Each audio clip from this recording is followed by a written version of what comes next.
हरियाणा के मुख्यमंत्री मनोहर लाल की अध्यक्षता में कैबिनेट की बैठक खत्म हो चुकी है। चंडीगढ़ में ये बैठक की जा रही थी। कई बड़े फैसले इस बैठक में लिए गए हैं। साइबर सिटी और पार्क के प्रस्ताव को मंजूरी मिलने की बात लगातार सामने आ रही थी। देखने वाली बात होगी, कुछ ही देर में पता चल जाएगा क्या उस पर चर्चा की गई है। बैठक में कई बड़े और अहम फैसलों पर विचार किया गया है और ये बैठक जो है वो खत्म हो चुकी है। बड़ी खबर इस वक्त की आपको बता रहे हैं। कुछ महत्वपूर्ण मुद्दे थे जिनमें साइबर सिटी और पार्क के प्रस्ताव को मंजूरी मिलने की बात के साथ साथ हरियाणा आत्मनिर्भर कपड़ा नीति 2022 पर चर्चा की बात हो रही थी। इन दोनों मुद्दों पर क्या बातचीत हुई बैठक में और इसके अलावा कौन से वो महत्वपूर्ण मुद्दे रहे जिन पर कैबिनेट की बैठक में बातचीत हुई है, चर्चा की गई है, इस पर भी हम आपको अपडेट देंगे। फिलहाल जो जानकारी सामने आ रही है, जो बड़ी खबर सामने आ रही है वो ये है कि हरियाणा कैबिनेट की बैठक खत्म हो चुकी है। मुख्यमंत्री मनोहर लाल की अध्यक्षता में ये कैबिनेट की बैठक हो रही थी और साइबर सिटी और पार्क के प्रस्ताव को मंजूरी मिली है या नहीं, इस पर क्या चर्चा हुई, ये भी देखने वाली बात होगी। और कौन कौन से वो अहम फैसले हैं जिन पर मोहर लगी है, ये भी हम आपको बताएंगे। चंडीगढ़ से बड़ी खबर आपको बता रहे हैं। हरियाणा कैबिनेट की बैठक खत्म हो चुकी है। इस वक्त की बड़ी खबर आपको बता रहे हैं और देखिए अपने आप में महत्वपूर्ण हो जाती है ये बैठक, क्योंकि कई ऐसे प्रस्ताव होते हैं जो लंबे समय से पेंडिंग पड़े हो, उन पर मोहर लगने की उम्मीद की जाती है। इस बैठक के दौरान 3 बजे शुरू हुई थी। मुख्यमंत्री मनोहर लाल की अध्यक्षता में हरियाणा सचिवालय में की जा रही थी यह कैबिनेट बैठक, जो कि अब खत्म हो चुकी है। आपको बता दें, बैठक में साइबर सिटी, पार्क के प्रस्ताव और हरियाणा आत्मनिर्भर कपड़ा नीति 2022 पर मोहर लगने की उम्मीद थी। इसमें 4000 करोड़ रुपए निवेश किया जाएगा, ऐसा कहा जा रहा था। वर्ष 2025 में लागू करने पर विचार भी करने की बात हो रही थी। अब देखने वाली बात होगी कि ये बैठक में इस पर क्या बातचीत हुई, क्या विचार किया।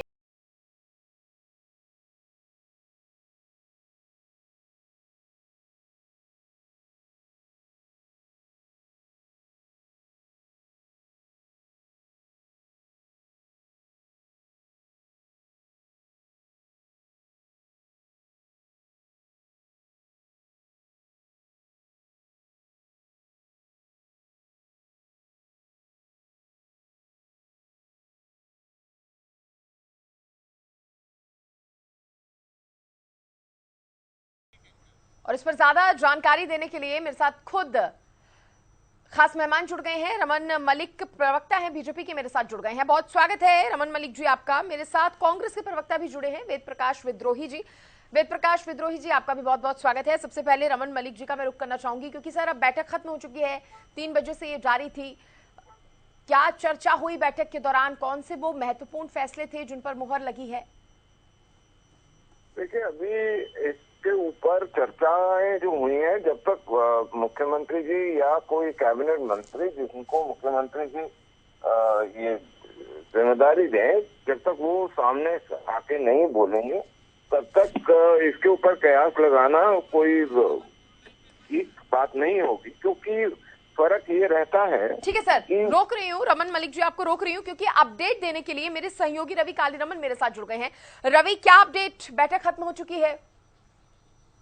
देखिए, कैबिनेट की जो बैठक है मुख्यमंत्री मनोहर लाल की अध्यक्षता में चल रही थी, वो बैठक खत्म हो चुकी है। करीब 2 घंटे के आसपास ये बैठक चली और इस 2 घंटे में तमाम जो मुद्दे थे, तमाम जो एजेंडे थे, उन पर विस्तृत रूप से चर्चा हुई है। और माना यही जा रहा है, बताया यही जा रहा है कि 5 से 7 एजेंडे इस बैठक में थे और एक एजेंडा जो है वो बाद में टेबल किया गया। कुल मिला के 8 एजेंडे इस बैठक में थे और तमाम एजेंडों पर बातचीत हुई है।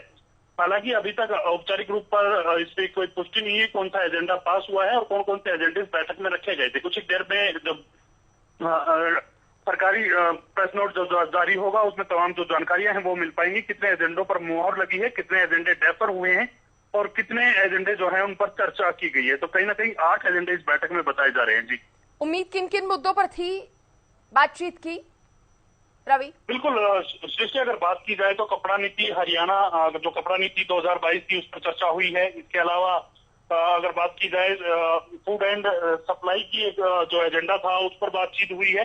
तो कई ऐसे एजेंडे थे सृष्टि, जिन पर बातचीत हुई है और देखने वाली बात ये होगी कौन कौन से एजेंडे पर मोहर लगी है, कौन कौन से जो है फाइनल किए गए हैं और कौन से आगे डेफर किए गए हैं। कितनी देर में इसकी जानकारी मिलने की उम्मीद है रवि, ये भी बताइए सरकार की तरफ से। बिल्कुल सृष्टि, अगर जानकारी की बात की जाए तो जानकारी करीब 1 घंटा इसमें लग सकता है कि 1 घंटे के आसपास आधारिक रूप से जो जानकारी है वो सरकार की तरफ से जारी कर दी जाएंगी। कौन कौन से एजेंडे इसमें जो है रखे गए थे और कौन कौन से एजेंडे इस पर मोहर लगी है, कितने एजेंडे इसमें डेफर किए गए हैं। तो करीब 1 घंटे का समय आप मान करके चलिए, 1 घंटे में तमाम जो जानकारी है वो अपने दर्शकों तक जरूर पहुंचाएंगे। रवि, हरियाणा आत्मनिर्भर कपड़ा नीति 2022 पर चर्चा होने की बात शुरू से सामने आ रही थी। अगर इस फैसले पर मोहर लग जाती है तो कितना फायदा इससे होगा? बिल्कुल सृष्टि, देखिए हरियाणा आत्मनिर्भर कपड़ा नीति की जो बात की जा रही थी, इस पर जो है विचार किया जा रहा था और इस बैठक में अगर बातचीत की जाए तो इसमें करीब 4,000 करोड़ रुपए 2025 तक की अगर बात की जाए तो 4,000 करोड़ रुपए का निवेश इसमें किया जाना है और करीब 20,000 जो युवा हैं हरियाणा के, उनको रोजगार मिलने की जो अवसर है वो पैदा होंगे। तो ऐसे में कहीं ना कहीं काफी अहम ये नीति थी और जिस हिसाब से बातचीत हुई है लंबे समय तक, 2 घंटे तक, पूरे जो मात्र 8 एजेंडे थे जिनमें 2 घंटे का जो समय लगा, तो कहीं ना कहीं तमाम मुद्दों पर, तमाम एजेंडों पर विस्तृत रूप से जो जानकारी मुख्यमंत्री ने ली है और कौन कौन से एजेंडे जो इसमें शामिल किए गए थे पुख्ता तौर पर अभी नहीं कहा जा सकता कि कौन कौन से इसमें एजेंडे थे। और जानकारी मैं आपसे ये भी लेना चाहूंगी कि साइबर सिटी और पार्क के प्रस्ताव को भी मंजूरी मिलने की बात हो रही थी, इसको लेकर क्या चर्चा है सरकार की? अगर क्योंकि साइबर सिटी को लेकर लगातार बातचीत होती रही है, पार्क के प्रस्ताव की भी लगातार सरकार बातचीत करती रही है और उम्मीद यही की जा रही थी कि इस बार मंजूरी मिल सकती है। बिल्कुल सृष्टि, अगर बात की जाए साइबर सिटी और पार्क के प्रस्ताव को, तो इसमें लेकर कहीं ना कहीं बातचीत जरूर हुई है। अभी इसमें पुख्ता तौर पर किसी भी एजेंडे पर कहा जाना थोड़ा सा मुश्किल होगा क्योंकि अभी तक आधारिक रूप से कोई जानकारी जो है निकल करके सामने नहीं आई है। जैसे ही जानकारी आती है हम अपने दर्शकों को इस बारे में जरूर अवगत कराएंगे। ठीक है रवि, आप नजर बनाए रखें, अपडेट आपसे लेंगे उस पर। बहुत शुक्रिया आपका। अब मैं रमन मलिक जी का रुख करना चाहूंगी। रमन मलिक जी, हालांकि अभी क्या वो एजेंडे रहे ज्यादा कुछ क्लियर तो नहीं हो पाया है, लेकिन साइबर सिटी और पार्क के प्रस्ताव को मंजूरी मिलने की उम्मीद कहीं ना कहीं की जा रही थी। क्या प्लान है सर इसको लेकर? सरकार का क्या मास्टर प्लान है अगर साइबर सिटी की मैं बात करूं तो?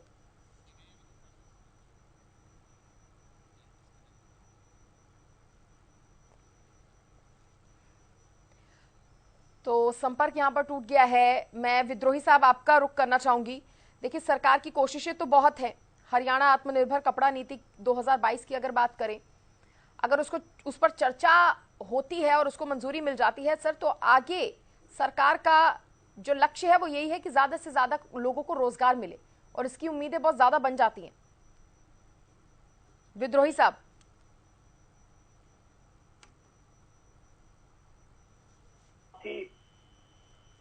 रमन मलिक जी की इस बात से पूर्णतः सहमत हूं। जब तक कैबिनेट की पूरी जानकारी नहीं आ जाती, किसी विषय पर भी टिप्पणी करना बहुत जल्दबाजी हो, क्योंकि अगर जिन नीतियों की आप बात कर रहे हैं, कपड़ा नीति, साइबर नीति, अगर ये कैबिनेट ने पास भी कर दी तो उनके अंदर नीति में है क्या, उसका विस्तृत अध्ययन किए बगैर कोई भी जल्दबाजी में टिप्पणी करना बेकार है। मैं आपको एक उदाहरण दूंगा, आप पर नहीं कह रहा मुझे माफ करना, मैं पहले ही माफी मांग लेता हूं। जब जीएसटी काउंसिल की चंडीगढ़ के अंदर बैठक हुई थी, एक न्यूज चैनल ने शाम को डिबेट प्रारंभ कर दी। मैंने उस दिन भी कहा था उन्हें कि भाई क्या फैसले हुए हमको तो मालूम नहीं। उन्होंने अपने पत्रकार के द्वारा फैसले भी बता दिए, एक एक्सपर्ट भी लाकर बैठा दिया, उसने सरकार के गुण भी गा दिए और मेरी टिप्पणियां मांगी। मैंने उस दिन भी यही कहा और जब दूसरे दिन वो बैठक खत्म हुई और तीसरे दिन जब उसके वो नतीजे सामने आए तो जो दावा किया जा रहा था वो एकदम उल्ट। हर चीज पर जीएसटी बढ़ गई थी, जो आज आटा दाल चावल पर जो जीएसटी बढ़ी है उसी बैठक में बढ़ी थी। दोनों बैठकों में फर्क है सर? नहीं, मेरी बात दोनों बैठकों में फर्क है। मैं आपके चैनल पर कह ही नहीं रहा, मैं तो नहीं, मैं चैनल की बात भी नहीं कर रही सर, मैं दोनों बैठकों में फर्क की बात कर रही हूँ। और क्योंकि मुद्दा हमारा यही था, विषय हमारा यही था, तो सर चर्चा भी हम उसी पर करेंगे। ठीक है, आपके पास अभी कहने के लिए नहीं है। रमन मलिक जी का मैं रुख कर लेती हूँ। रमन मलिक जी, साइबर सिटी और पार्क के प्रस्ताव, ये मुद्दा बहुत बार उठ चुका है पहले भी, इसको मंजूरी मिलने की संभावना कहीं ना कहीं है। अभी हम ये नहीं कह रहे कि मंजूरी मिल गई है या नहीं मिलती, लेकिन जोर कहीं ना कहीं इस पर था। साइबर सिटी को लेकर अगर मैं प्लान जानना चाहूं, सरकार का क्या प्लान है इस और, तो उस पर आप क्या जानकारी दे पाएंगे? देखिए, मैं ये मानता हूं कि जब कभी भी कोई कैबिनेट की मीटिंग हो या कोई मुख्यमंत्री का या किसी भी ऐसे कॉन्स्टिट्यूशनल पोस्ट की मीटिंग हो, किसी काउंसिल की मीटिंग हो, उसमें जब तक औपचारिक बयान ना आए, जब तक औपचारिक चीजें ना बोली जाए, उसके ऊपर कयास लगाना बहुत गलत रहता है, क्योंकि उसकी डिटेल्स जो हैं उसके ऊपर आप चर्चा करेंगे और उस चर्चा करने का औचित्य ही वही रहता है। लेकिन हाँ, इतना बता सकता हूँ, चाहे वो कपड़ा नीति हो, चाहे वो साइबर पार्क की नीति हो, साइबर सिटीज की नीति हो, ये किस लिए बनाई जा रही है, किस लिए चर्चा हो रही है, क्योंकि इसमें आज हमने ये डायरेक्शन ली हुई है कि हमने हरियाणा की इकोनॉमिक ग्रोथ को कैसे प्रोपेल करना है, उसके लिए हम क्या कर सकते हैं, हमारे पास डेमोग्राफिक डिविडेंड क्या है, हम कैसे जो दिल्ली के अंदर बुरा हाल हो रखा है, चाहे वो अर्थव्यवस्था का देखें, चाहे वो मूलभूत सुविधाएं का देखें, बिजली का देखें, जैसे पानी जाम हो रखा है उसको देखें, तो ये सारी चीजें जो हैं उसको देखते हुए हरियाणा 3 तरफ से दिल्ली को कवर करता है। हमारे को चाहे वो कपड़े का हो, चाहे वो आईटी का विषय हो, इन दोनों विषयों के ऊपर, और बाकी भी जो आपका सत्र शुरू होने वाला है उससे पहले सरकार के एजेंडे और सरकार ने उसको किस तरीके से करना है, ये सारी विषय जो होता है कैबिनेट के प्रीव्यू में होता है। इसलिए मैं ये मानता हूं हमेशा कि जो नीति है उसके डिटेल्स जब तक नहीं आएंगे उसके ऊपर डिस्कशन करना उचित नहीं रहता। लेकिन हाँ, डायरेक्शन ये है, ये इतना बता सकता हूँ। लेकिन सर सरकार की सोच क्या थी, किस प्लानिंग के तहत बैठक में चर्चा हो सकती है, इस पर चर्चा करना भी गलत नहीं है। सरकार की सोच क्या है वो बता सकता हूँ। सरकार ये चाहती है कि हरियाणा के अंदर जितने इंडस्ट्रियल पार्क अप्रूव कांग्रेस की सरकार कर गई थी, वो रियल एस्टेट का एक स्कैम था। लेकिन आज जो वो स्कैम हो चुका है उसका मतलब ये नहीं है कि जो चीजें इंफ्रास्ट्रक्चर बना है या बनना है उसको ना बनाया जाए, उसको बसाया ना जाए। तो सरकार का काम ये है कि जो पुरानी गलतियां हों उनको अच्छी तरीके से उनके ऊपर विचार करके उसको अच्छी डायरेक्शन में देके रोजगार पैदा करे जाए, निवेश लाया जाए। उसके साथ साथ रोजगार और निवेश के साथ साथ हमारे जो ये 75% का एक आरक्षण की बात है या दूसरी चीजें, उन सारे नीतियों को हम जिस प्रकार से एस्टैब्लिश कर पाए ताकि एक एक हरियाणा का व्यक्ति इस जगह में लगने वाले उद्योगों से, निवेश से अपने आप को फलीभूत कर पाए, इसका प्रयास सरकार में रहता है। और एक मनोहर हरियाणा बनाने के लिए मनोहर लाल जी हर पॉसिबल कोशिश करते रहते हैं और उसका बहुत सारी योजनाओं का पूरे देश में क्या विदेश में भी लोग उसके ऊपर अनुसरण करना चाहते हैं। विद्रोही साहब, विपक्ष होने के नाते क्या उम्मीद है आपकी कैबिनेट बैठक से? अब सर उम्मीदें तो कुछ सेट होंगी या वो भी फैसला आ जाने के बाद ही बताएंगे? नहीं जी, सभी को उम्मीद रहती है कि प्रदेश का विकास हो, प्रदेश की अर्थव्यवस्था मजबूत हो और प्रदेश का आधारभूत ढांचा मजबूत हो। न हम कपड़ा नीति के खिलाफ हैं, न हम साइबर पार्क की नीति के खिलाफ हैं। जिस तरह का डिजिटल इंडिया है, साइबर नीति बननी चाहिए और साइबर पार्क बनने चाहिए जिससे प्रदेश का विकास, इसमें कोई दो राय नहीं है। पर मैं रमन मलिक जी की बात का कुछ उत्तर दूंगा। रमन मलिक जी एक अनुभवी प्रवक्ता है, मुझे बड़ा आश्चर्य हुआ। उन्होंने कहा कि दिल्ली के अंदर पानी की व्यवस्था खराब है, बिजली खराब है, इंफ्रास्ट्रक्चर खराब है और कांग्रेस ने जो इंडस्ट्रियल पार्क लगाए वो एक स्कैम था। और आश्चर्य है कि डेवलपमेंट को भी स्कैम बताया जा रहा है। अरे मलिक साहब, हमने इंडस्ट्रियल पार्क बनाए, आपका 8 साल से हरियाणा में राज रहा था। उन इंडस्ट्रियल पार्क को आप डेवलप करते तो प्रदेश का विकास होता, पर आपने किसी पार्क को डेवलप नहीं किया। अगर आपके अनुसार जमीन अधिग्रहण के मामले में हमने कुछ स्कैम किया था, उसकी जांच कर लेते आप और हमारे स्कैम को उजागर कर हमें दंडित कर देते। पर इंडस्ट्रियल पार्क आपने बनाए क्यों नहीं? आपने 8 साल से डेवलप क्यों नहीं किया? जवाब देता हूँ। नहीं, पहले मेरे पूरी बात सुन लीजिए, आखिर देना मलिक साहब, मैं आपको जवाब देने से नहीं रोक रहा। आपने कहा कि भाई हरियाणा के अंदर दिल्ली से अच्छी पानी की व्यवस्था है। आप भी गुड़गांव के हैं, मैं पीसी एनसीआर रेवाड़ी गुड़गांव, मेरा गुड़गांव में भी घर है, रेवाड़ी में भी घर है। मलिक साहब मुझे माफ करना, पीने का पानी नहीं दे पा रहे आप। 5 साल से 6 साल से रेवाड़ी के अंदर हर महीने पानी की राशनिंग होती है। 15 दिन पानी की, कभी एक दिन छोड़ कर आता है, पानी नहीं मिल रहा। आप कह रहे हैं पानी का भराव नहीं हो रहा। 2 बारिश हुई है तगड़ी, एक जून में, एक कल परसों जुलाई में। पूरा हरियाणा का इंफ्रास्ट्रक्चर की पोल खुल गई।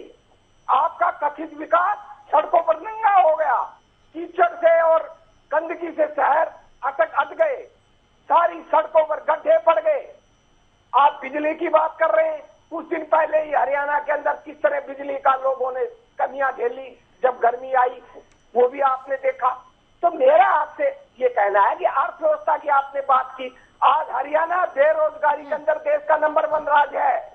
आपकी भाई मेरे को पता है, दीपेंद्र भी और भूपेंद्र सिंह हुड्डा दोनों के दोनों बेरोजगार बैठे हुए हैं। राहुल भी बेरोजगार बैठा हुआ, रॉबर्ट वाड्रा भी बेरोजगार बैठा हुआ। मेरे को पता है ये आपकी दर्द है। मैं आपसे ये पूछना चाहता हूँ, जब बिजली की किल्लत की आप बात कर रहे हो, वो अनप्रेसिडेंटेड था और 5-7 दिन में हमने इतना बड़ा, जो राजस्थान में जहाँ फेल हुए, छत्तीसगढ़ में फेल हुए, जहाँ झारखंड में फेल हुए लोग, नहीं, एक करके बोलेंगे, एक करके। मलिक साहब, विपक्ष होने के नाते विद्रोही जी को सवाल उठा रहे हैं। मलिक साहब, विपक्ष होने के नाते विद्रोही जी को सवाल उठा रहे हैं। सर आप उनका जवाब देना, लेकिन एक बार उनकी बात पूरी हो जाए।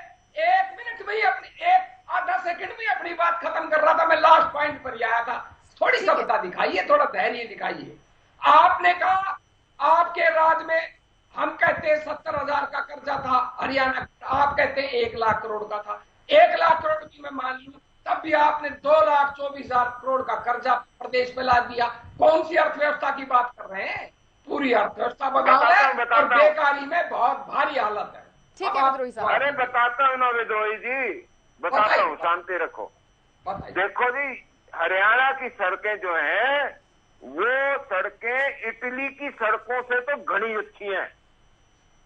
और देख लो जाके ध्यान से, पूरे हरियाणा के अंदर चकाचक सड़कें हैं। और इंफ्रास्ट्रक्चर के नाम पे जो आप बार बार बात कर रहे हो बिजली की, हरियाणा अकेला वो राज्य था पूरे भारतवर्ष में जिसने, जब पूरे भारत में किल्लत हो रही थी 3-4 दिन, वो बिल्कुल हाई पीक था, अनप्रेसिडेंटेड।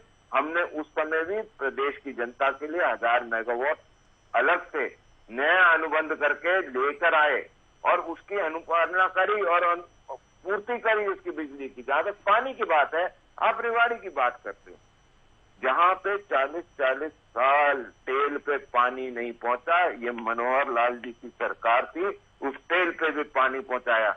ये काम करा मनोहर लाल जी ने। अब मैं आगे आपको बताता हूँ। आप बोलते हो वो जो स्कैम वाली आपकी जमीनें थी ना, उसका भी पोल खोलता हूँ। देखिए, कोई भी स्कैम वाली जमीन होगी जिसके ऊपर कोई विवाद चल रहा हो, उस विवाद का जरूरी ये होता है कि उसके तथ्य ढूंढ के आप न्यायपालिका को दीजिए और न्यायपालिका अपने हिसाब से करे। हम आपकी तरह नहीं हैं कि न्यायपालिका के कान मरोड़ने के लिए जैसे इंदिरा गांधी करती थी या गांधी परिवार करता आया वैसे करें। हम ऐसे नहीं हैं। हम न्यायपालिका को आदर करते हैं और उनको बोलते हैं आपने जैसे काम करना है आप वो करिए, आप फ्री हैं। सारी एजेंसियां फ्री हैं। एजेंसियों को पिंजरे में बंद तोता बोला जाता था आपके राज में साहब। आज कोई कोर्ट ये नहीं बोलता कि एजेंसियां जो है पिंजरे में बंद तोता है। आपको एक और चीज बता दूं, हरियाणा प्रदेश वो है जहां पे हर जगह, आज आपके राज में तो भ्रष्टाचार जिंदाबाद होता था। नंबर 1 हरियाणा इन भ्रष्टाचार, क्योंकि सीएम से लेकर पीएम तक सब लगे हुए थे भ्रष्टाचार में। और हमारे यहाँ क्या है, हरियाणा विजिलेंस का ट्विटर हैंडल उठा के देख लो, कहीं पे भी कुछ हो रहा हो, इंफॉर्मेशन पहुंचती है, असेस करते हैं, पकड़ते हैं और वहीं पे बता देते हैं और पब्लिक में अनाउंस करते हैं कि ये बंदा इतने रिश्वत लेते हुए ऐसा पकड़ा गया। ये होता है काम।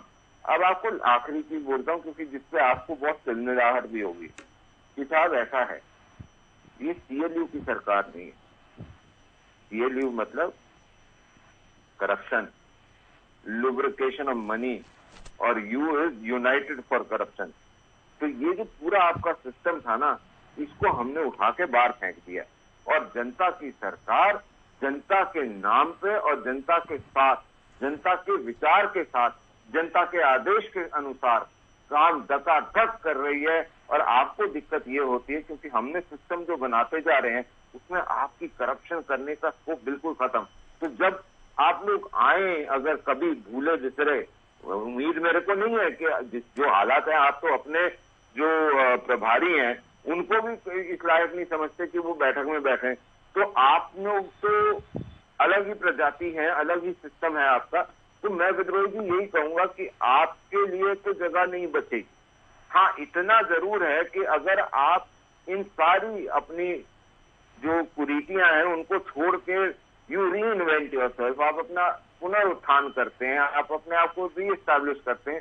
और डेमोक्रेसी के लिए जरूरी भी है कि कांग्रेस अपने आप को री इन्वेंट करे और ढूंढ के लाए कि जो कांग्रेस मूवमेंट थी, जिसके साथ महात्मा गांधी थे, जिसके साथ सरदार पटेल थे, जिसके साथ तिलक जी थे, वो वाली कांग्रेस के जो मूल उद्देश्य थे या उनका जो कैरेक्टर था वो लेकर आइए। ये इंदिरा गांधी और उनके आगे के फफोलों वाली जो कांग्रेस है, जो सिर्फ मैं, मी, माई सेल्फ, आई, खाते रहो वाली है ना, ये इसको छोड़ दीजिए तो देश के लोकतंत्र के में भी बचाव आएगा।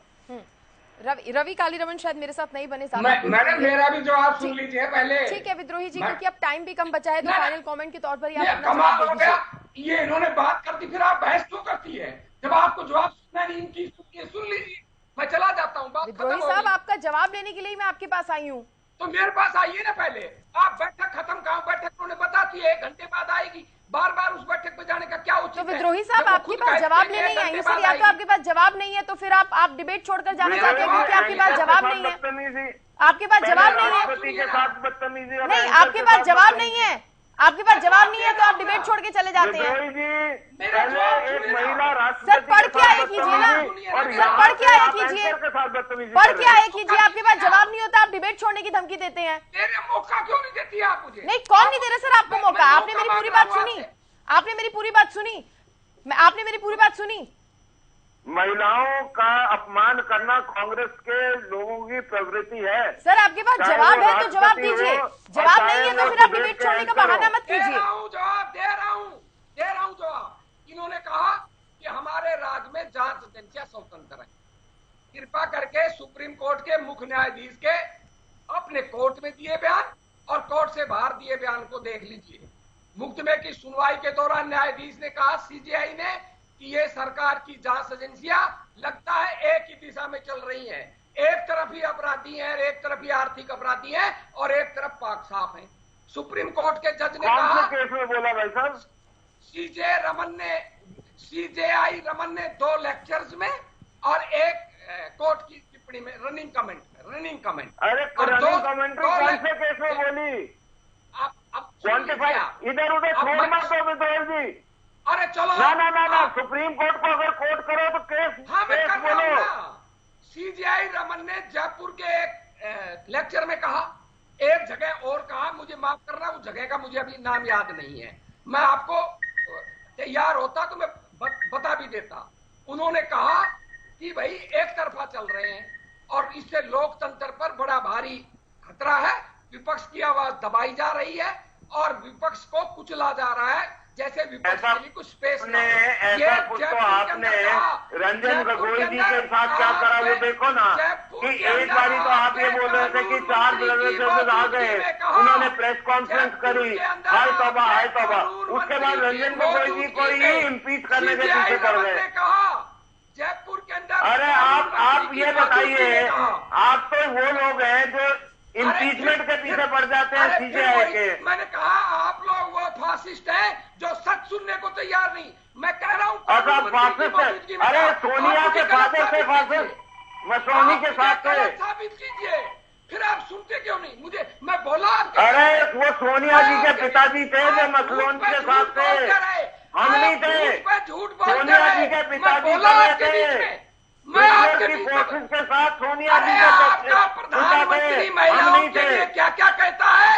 आपका प्रधानमंत्री तो कहता है बेटी बचाओ बेटी पढ़ाओ, उस पर बहस नहीं करते। कांग्रेस की विधवा क्या बोल रहे हैं विद्रोही जी? आप क्या बोल रहे हैं? आप उस पर आप चर्चा नहीं विद्रोही साहब, आप क्या कह रहे हैं?